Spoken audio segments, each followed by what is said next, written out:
Living in harmony is possible if you know your emotions and how to handle them. Dr. Carmen Roman will share with you in an engaging way the current psychology by sharing herself or interviewing experts who will inspire you.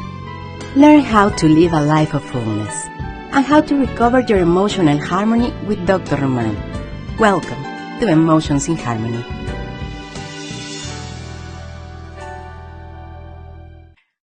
Hello, amigos in harmony. Welcome to another episode of this podcast and now in Facebook Live video.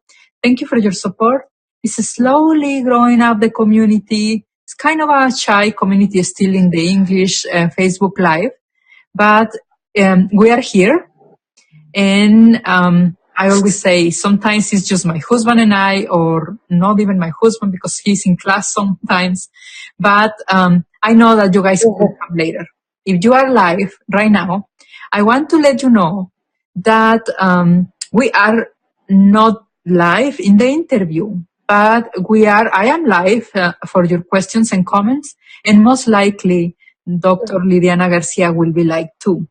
So you can absolutely ask questions, comments. We are here. Say something, please, because Facebook now focus on videos that nobody comment. Yeah. So say something. I'm going to introduce to you Dr. Lydiana Garcia. Dr. Lydiana Garcia was born and raised in the beautiful island of Puerto Rico. She has a PhD in counseling psychology from the Inter-American University in Puerto Rico, and she moved to Los Angeles in 2008.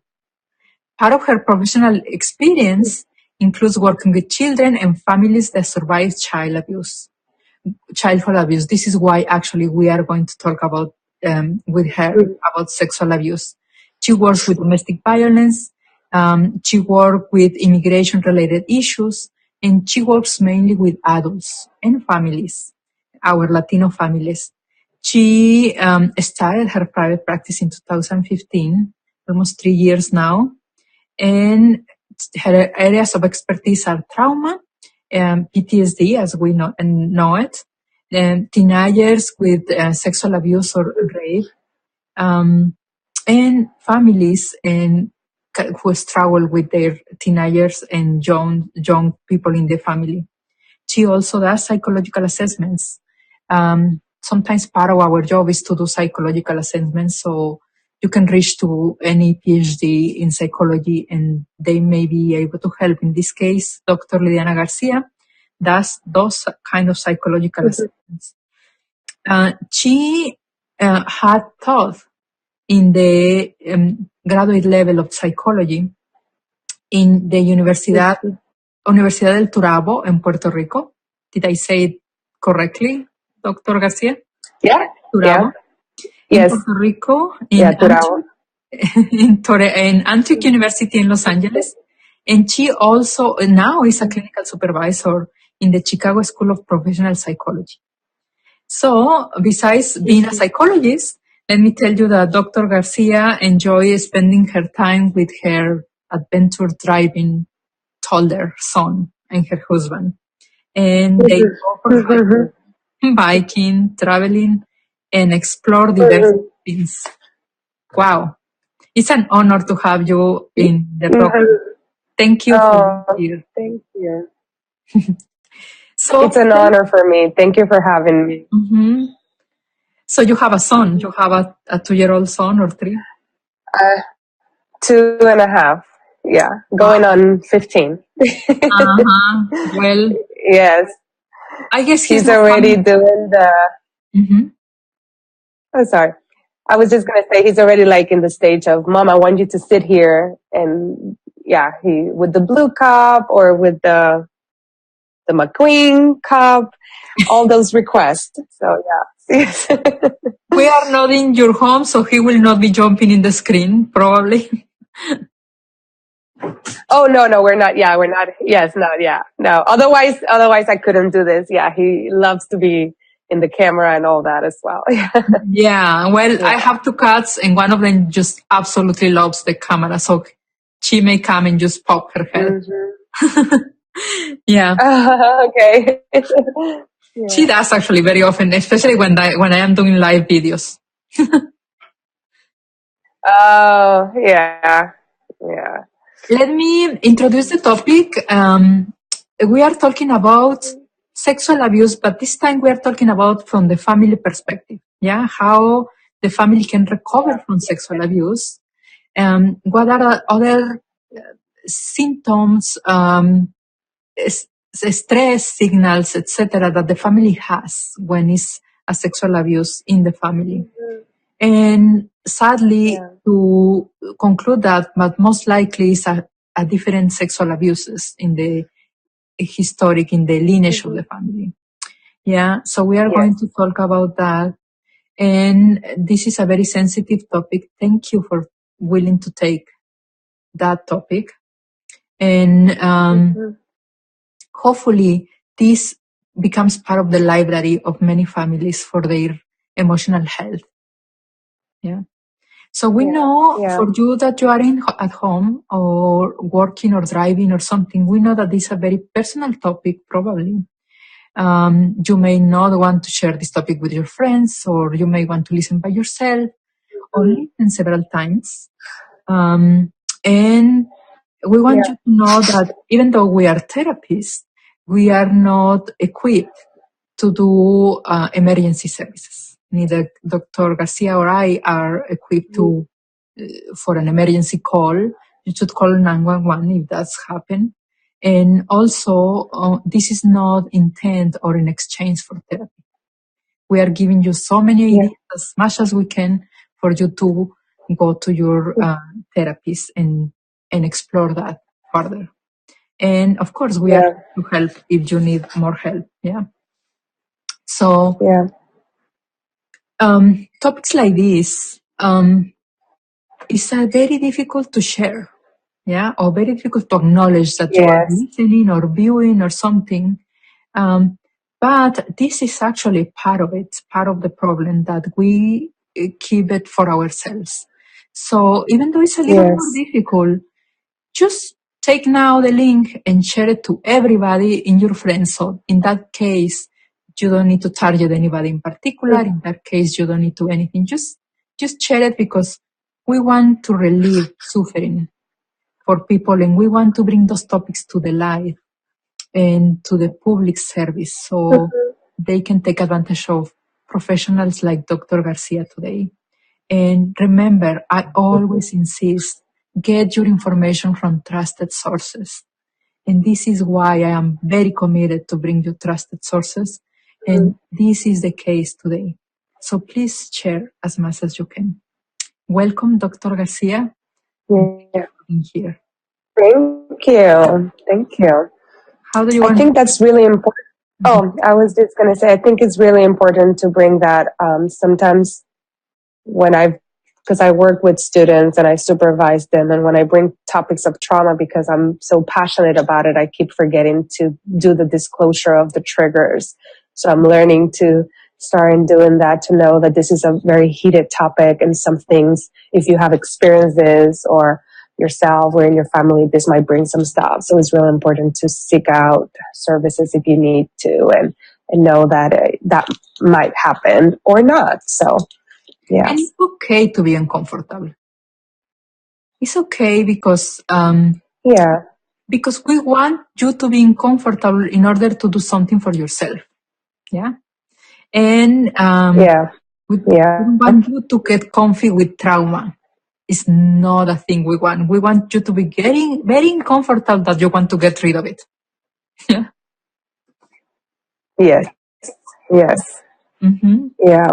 Yeah, that's super important. Yeah, because it's something very common. It happens a lot, and especially with the Latino families that I work, is a lot of it is that holding of the desire for it to not happen. But if it happened, it already happened. But a lot of families try to. That's the first reaction in many ways. It's like, no, this needs not happen. And maybe if I don't think about it, or try to forget about it, and it's something that is really hard to forget. You can recover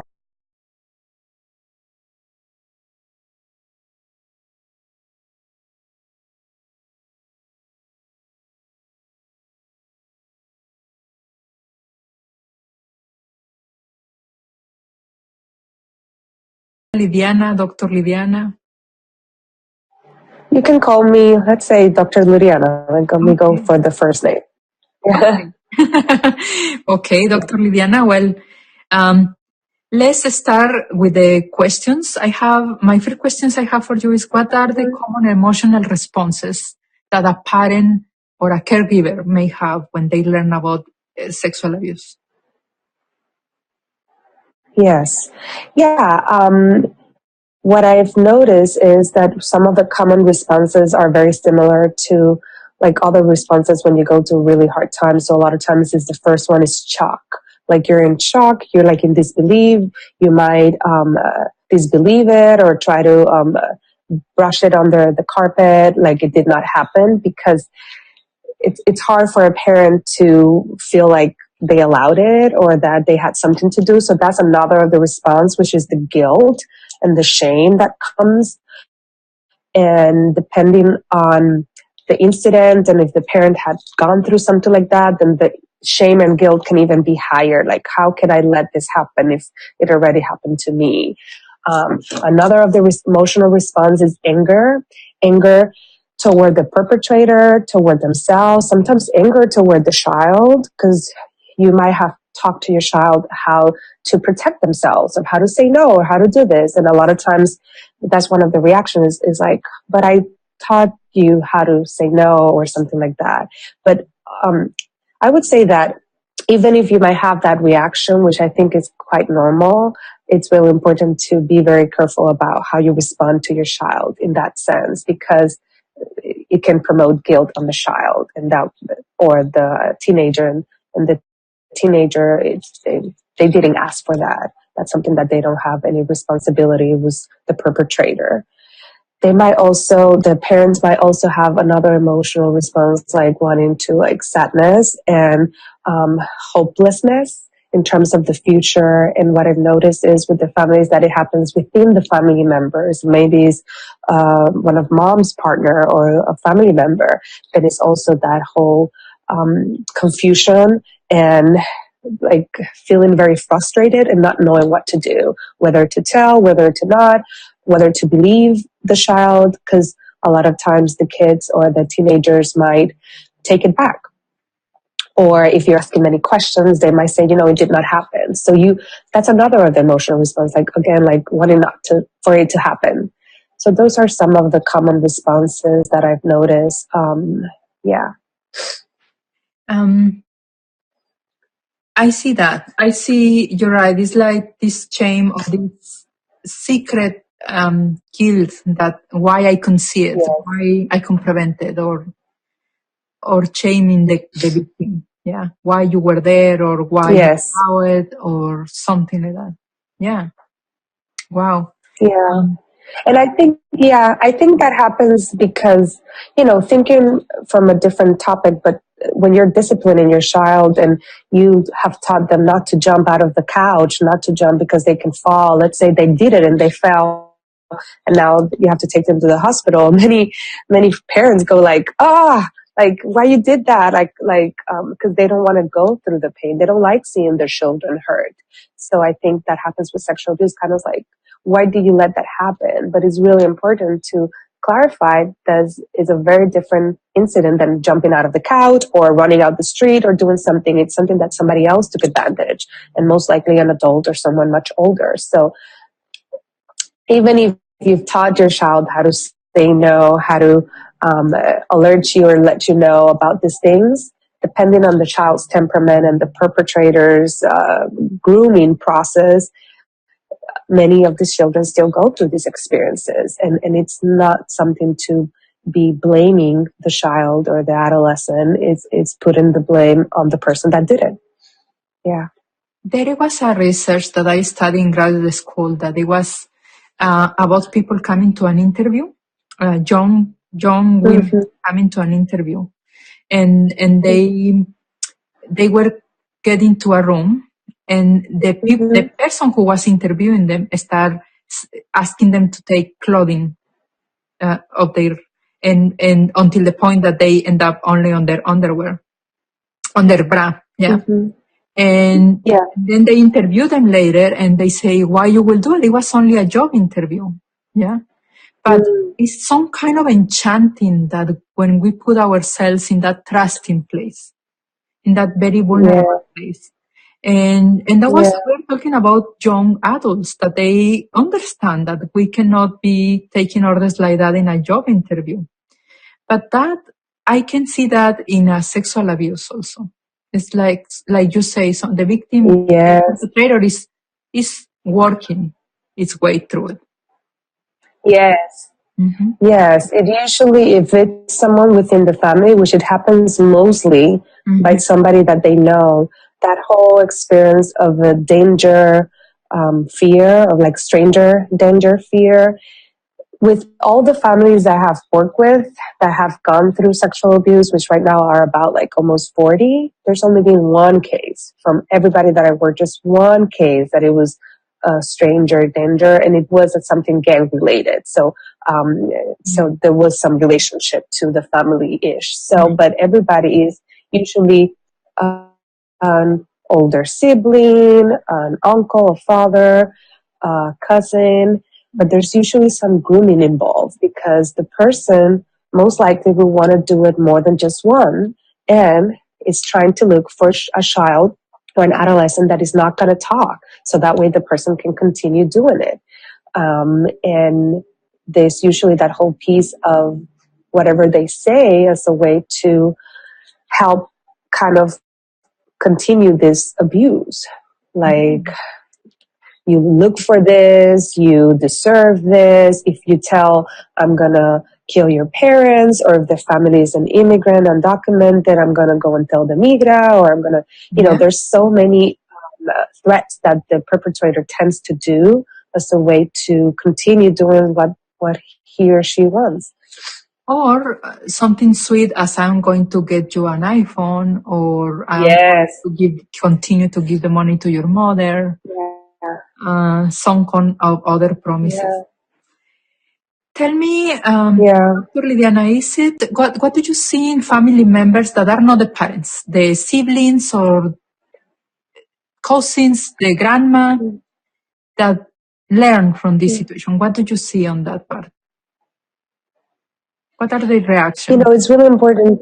Yeah, it's really important to bring this because usually families are not only the immediate families, and there is some relationship with external, with grandmas, uncles, and what I've seen with the families that I work is usually if it's the child is a little older, they don't want to tell the other family members. And depending on the parents, sometimes they do want to tell. So let's say that they do tell other family members.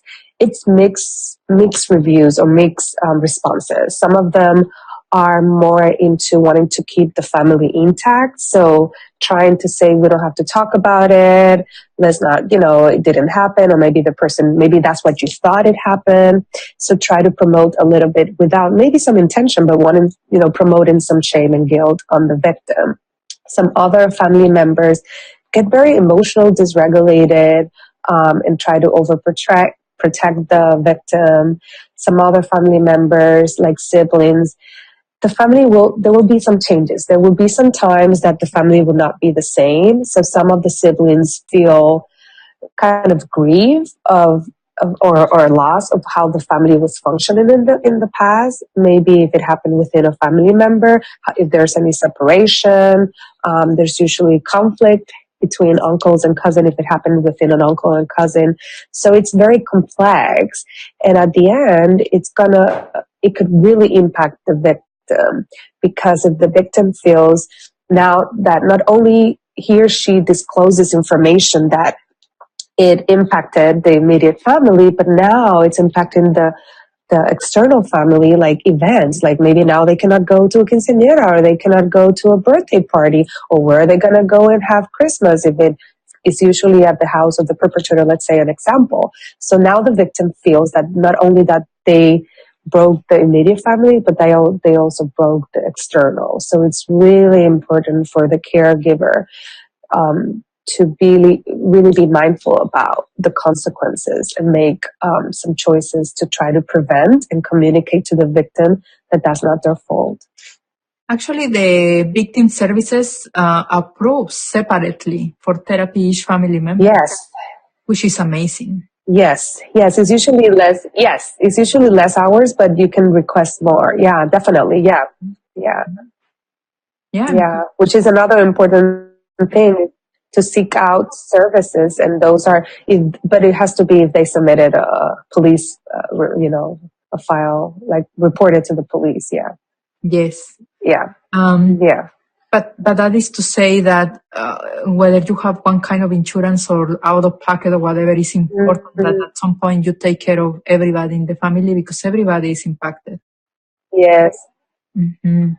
Yes. I used to work in an agency that they did a year-long sexual abuse kind of support groups, and it was really amazing because they would divide by the groups by ages, victims versus siblings groups, and they also had caregivers, and they would separate it like with the females and the male, so like moms and dads, and it was so helpful because that the family would all come together, and during the same time each family member was receiving some kind of support from that perspective, because siblings definitely have that other experience, like they're seeing their sibling different, they're now might be like feeling, some of them, if they're older, they might feel responsible for it or that they could have done something, but there are some family changes that happen.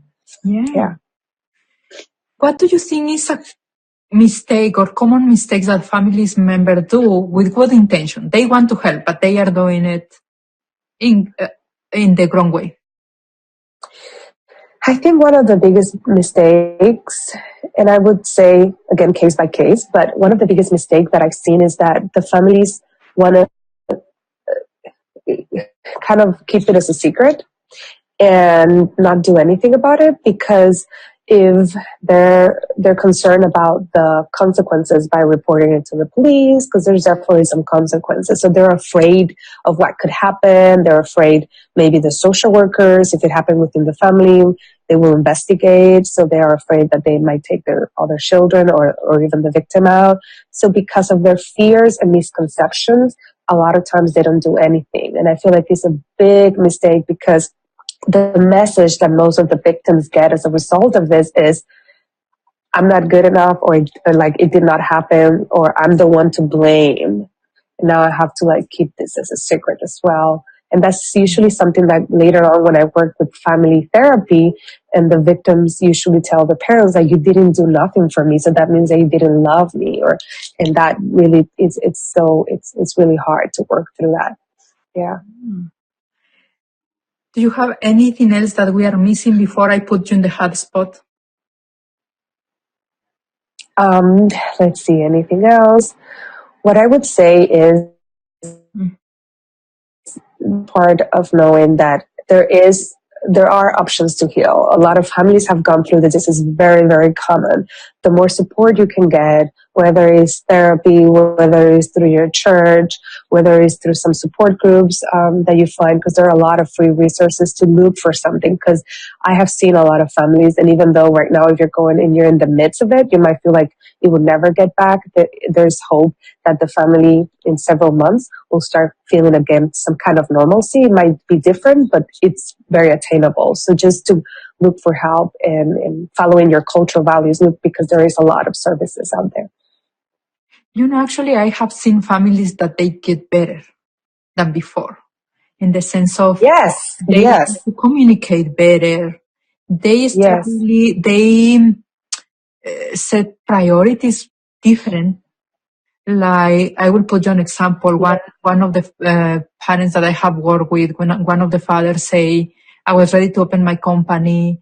I was all successful. Bringing the big dream for the family. And then this happened, and he totally achieved his priorities and want to spend more time with his kids. Yes. It's just a beautiful change. And I think the success and everything else will come together later. But he set his priorities. Yes. Mm-hmm. Yes. No, it's so. Yeah. And that's why I think it's helpful if the parents and the family can find family support, not only for the victim services, but family support. And there's those groups like NAMI and all these other kind of groups that sometimes family goes. So meet other family. And if you don't want to talk to your family members because at that moment you don't want to, start creating rumors and anything, and you want to keep it as a family, but to seek out, because there are other families that have gone and have been much better eventually. Yeah. I had a family, and this happened a couple of times, that the sibling doesn't want to tell the other siblings, but the parents know, everybody else know. And even though they are small children, once they learn, or I might say, I have spent a couple sessions just talking about the no topic, yeah, something we are not going to tell you. Yeah. And the little ones are like, oh, probably they are going to die of cancer, or they are going to, they start imagining worse things because they know something is going on. Yeah. And their mind is wild. Yeah. So learning Yes. in the family. Usually, yeah. Mm-hmm.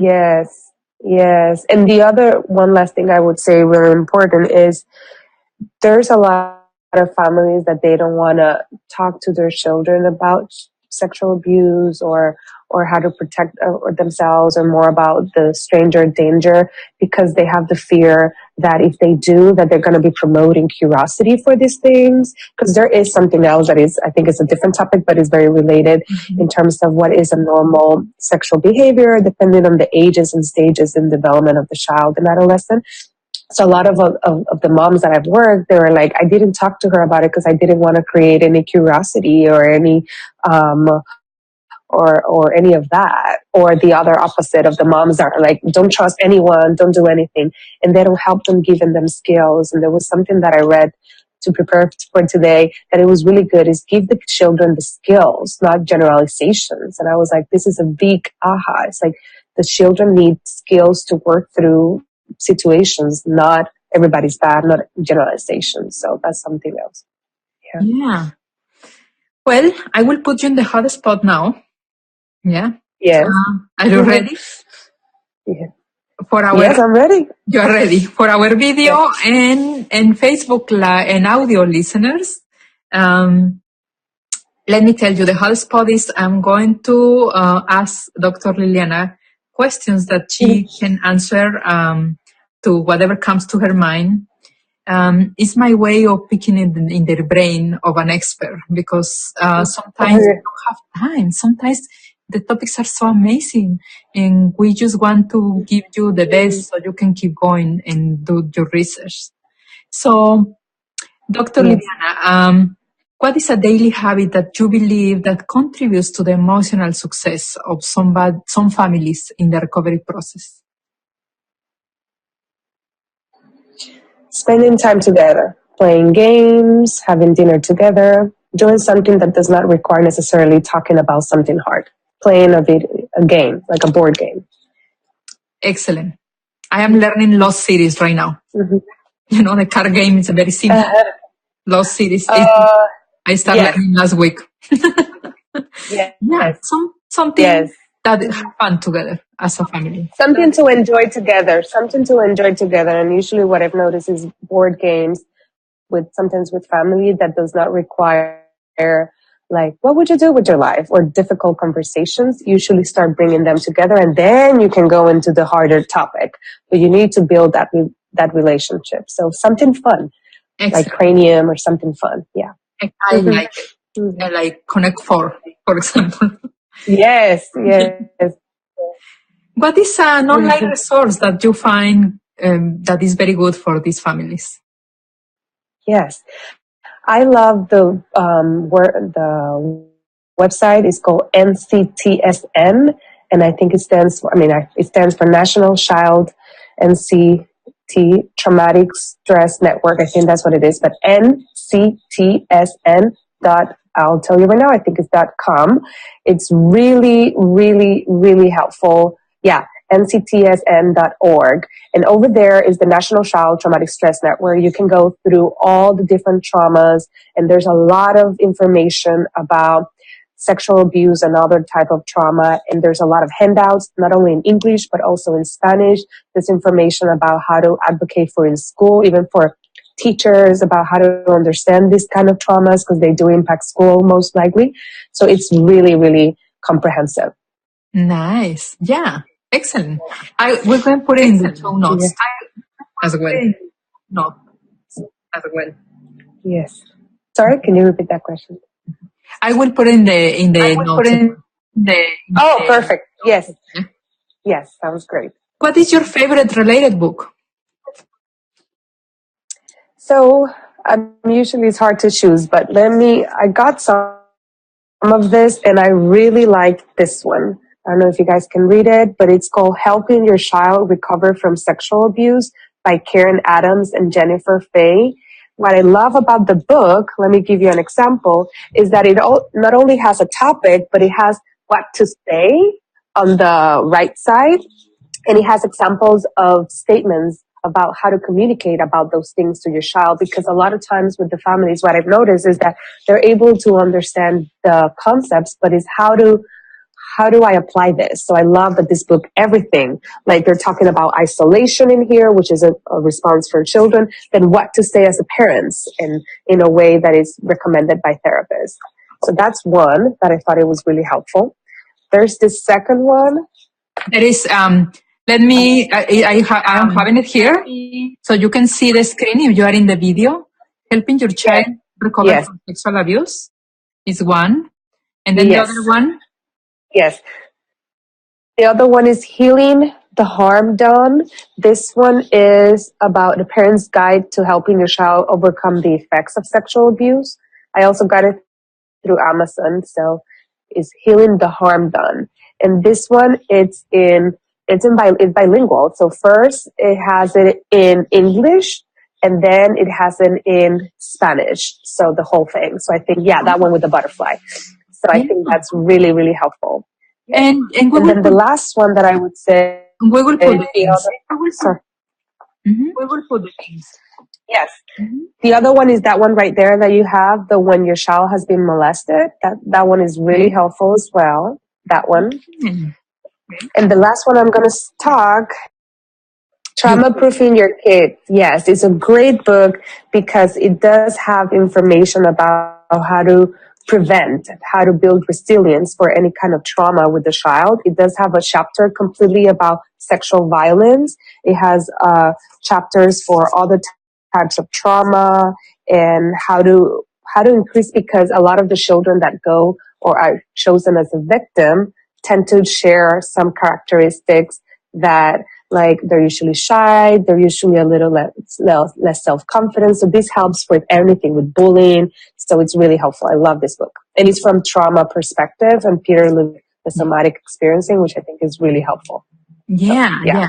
Wow, you gave us very good resources. All of these will be in the show notes for you listening to follow up.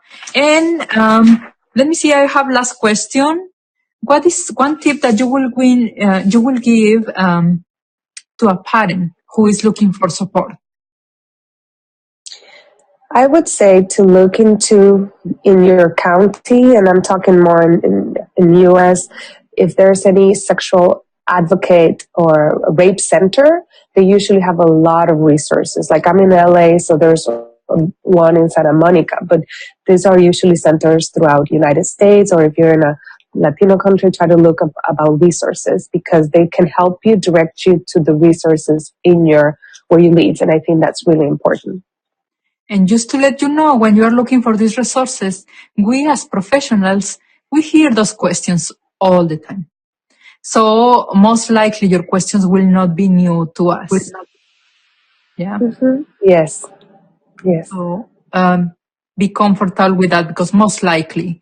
And if they don't treat you well, you can look for another center. Yes. Yeah.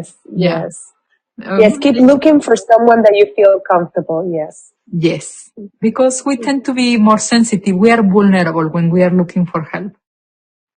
Yes. Yeah. Exactly. Okay, well, I think we are done for now. Of course, as always, there is so much to explain about this topic and so many examples and, give us something that is, positive, that you seen families survive? Have you seen them smile again? Yes. I've seen, like you mentioned, families get reunited. There were families that there were some miscommunication or some separation between the father and the mom.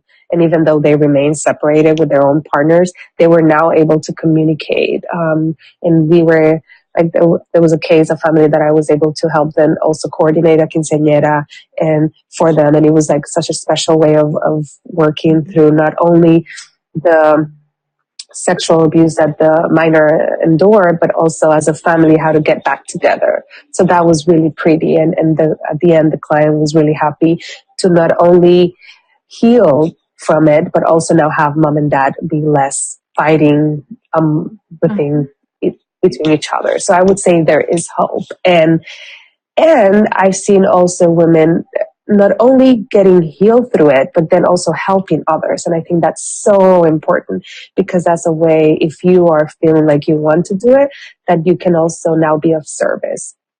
Yeah. Excellent. Yeah. There is hope in the other side, and then there is hope when you look for the correct help. Yeah. Okay. Yes.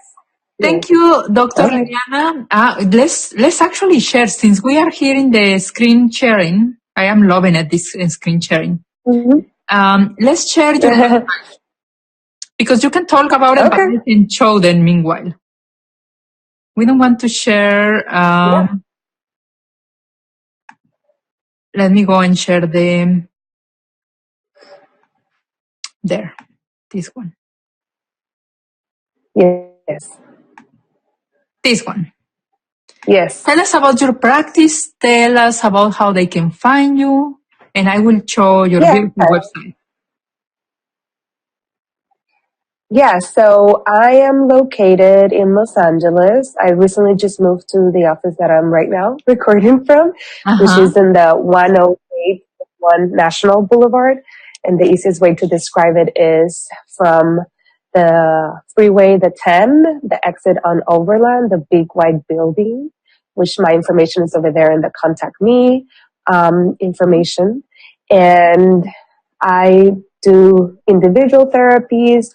I also do family therapy, psychological assessments, not only to try to check for mental health diagnosis, but also for immigration services, for VAWA, for U visas, for the forgiveness and all those kind of evaluations. I also do that.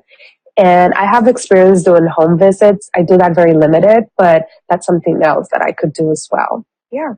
And the sexual abuse survivor group that you're put in right now, I am trying to get it together. It's been a little harder because it's something that usually people don't want to work with or bring it back. Even though I get a lot of calls, then they actually don't pan out, but definitely something that I have in mind and how to be able to provide some support groups for them. Yeah. Yeah. Are you doing only women or only men or combined or? Combined, and I recently just got paneled with Medical, but the Anthem Blue Cross. So that's the only insurance that I take. I also do California victims of crime cases. So that's somebody that has reported a crime. It's not only about a sexual abuse or rape crime. It could be other kind of crimes. If you apply in your county, you could potentially benefit from that, and that's free therapy. And they would give you some hours, and those are all free. I always tell my clients, this California victims of crimes is the beautiful way to get professional private services. Yes. At no cost. Yeah. Yes. At no cost. Yes. It's like, you can literally, it's like a check. You can take that check to your therapist and they will take the rest. Yes. Yeah. I work with that. It's the only program. I don't work with insurances at all, but this is the only program I do just because I love it. It's so beautiful. it allows me to help the families that I want to help. Yeah. And this, I will keep that part for the Spanish. But definitely you can find Dr. Lydiana. You can find her in her website, drlydianagarcia.com. You have a blog, Doctor. Yes. And I have been writing in Spanish and English. I gonna resume that soon, but definitely I have different, and also a Facebook page that I have done some videos about some of these recommendations. You have done some videos? Yes. Yeah, they're usually way shorter, but yes, you can also find it in my Facebook page. In your it's page. I believe it's Dr. Lydiana Garcia, yes. Dr. Lydiana Garcia is just Facebook. We can all of these put in the notes for people to find you. Okay. And feel free to, I am going to add you to the group, to the Amigos in Harmony group, and feel free to come and put your post there.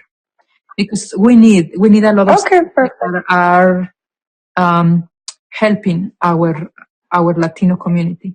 Yeah. So. Yeah, sounds good. Thank you, Dr. Lydiana, and I'm sure people will want to contact you, so probably they will find you, and just keep going with this beautiful work you are doing. Thank you. Thank you, everybody. I hope if there's any questions, I can answer them. Yeah. And for you as a video or audio listener, please share this information, because remember, we want families to be healthy, happier, and that depends on you. We only rely on your willingness and kindness to share, because our job is to produce the material. Yeah. So please share and enjoy it, and send feedback if you have anything, if we didn't say something correctly, if we could say it better. Always tell us. Yeah, we are here to listen. Okay, bye for now.